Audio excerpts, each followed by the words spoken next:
Ayan.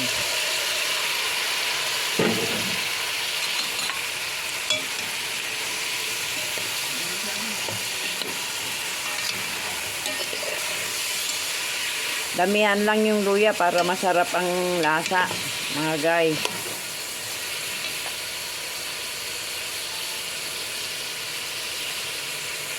Igisang maigi. Lagyan natin ng nor.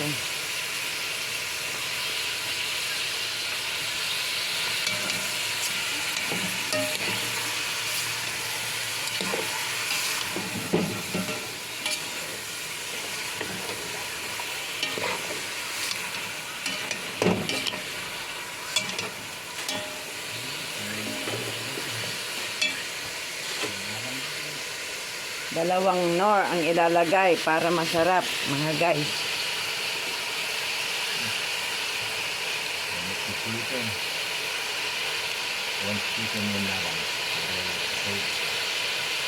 May tinda ito dito tayo.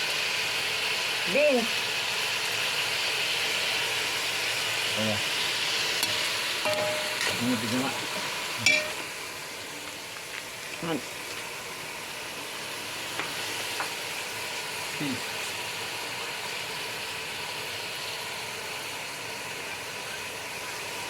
Gigisang maigi, mga guys, ha. Ayan.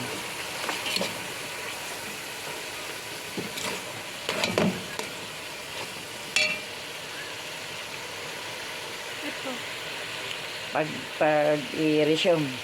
Ito. Opo. Itong dalawa. Opo. Yung ganyan. Opo. Pero pwede pang i-ganyan. Hindi na. Hindi ka ganito na. Tapos lagyan na natin ng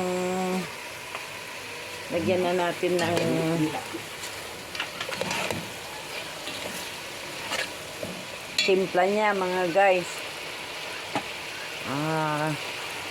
Okay.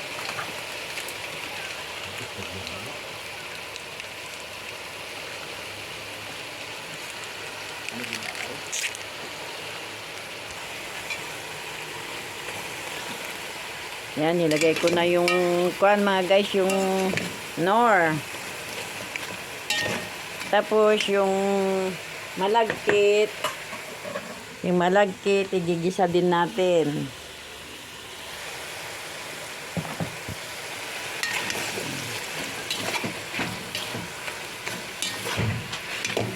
Yung patis, lagyan natin ng konting patis para may timpla. Igisa rin natin yung patis. Tama na. Tapos igisa na natin yung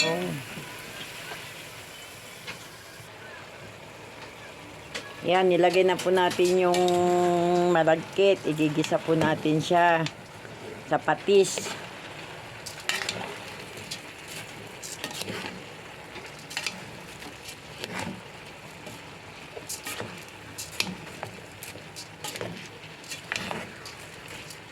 Tapos ito po, hahaluan ko po ng lemongrass mamaya para mas sumarap po siya.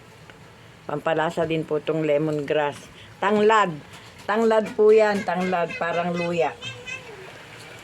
Tapos pag naigisa na po natin yung malagkit, lagyan mo na po natin ng tubig. Ayan, pinuno ko po ng ng tubig kasi maalsa. Maalsa po to. Maalsa itong arroz caldo. Baka yung 1 kilong malagkit po 2 kaldero ang magagawa nito. Kaya tapos lagyan na rin po natin ng pamienta, pampabango, pampalasa. Yan po.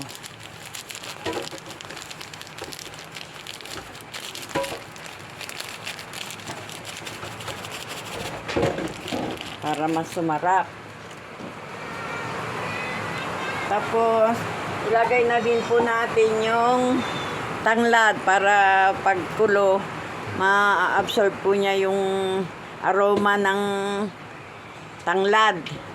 Ayan po. Hayaan na lang po natin siyang kumulo dyan para okay po yung ma-absorb ng arroz caldo. Thank you po for watching. God bless. Mamaya kakain na po tayo ng arroz caldo. Yan, pakuluin na lang po natin yan. Mata sa ulan. Ingat. God bless po sa lahat. Ingat po kayong lahat kasi umuulan.